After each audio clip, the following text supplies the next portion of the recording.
مرة أخرى شبح العنف داخل المعاهد، والمرة هذه كارثة بأتم معنى الكلمة. قديه من مرة طالبنا بتوفير دوريات أمنية قدام المعاهد. ديما نتكلموا ونقولوا يا ولدي حطوا دوريات قدام المعاهد، ما فيها بأس خويا تحط قدام كل معهد دورية. عليه يا رسول الله؟ عليه هكا صغيرات يذيعوا؟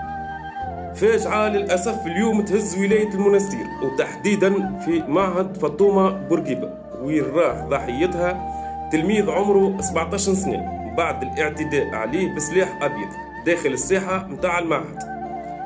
الحادثة صارت بعد خلاف بين تلامذة، وين قام تلميذ عمره 17 سنة ومعاه قريبه عمره 16 سنة بالاعتداء على زوج تلامذة أخرين، وللأسف النتيجة كانت مأساوية، وفاة تلميذ وإصابة الآخر بجروح خطيرة.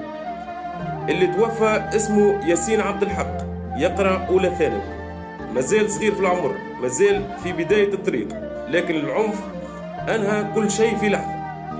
الوحدات الأمنية تمكنت من إلقاء القبض على المعتدين، والتحقيقات ما زالت متواصلة لكشف ملابسات الجريمة.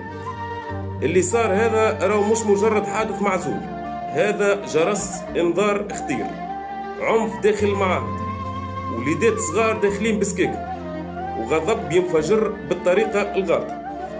ربي إن شاء الله يرحم ياسين، وربي إن شاء الله يصبر أهله وناسه، وربي يهدي صغيراتنا اللي وصلوا للدرجة هذه، ماشي تقرأ ولا ماشي يهز معاك سكينة.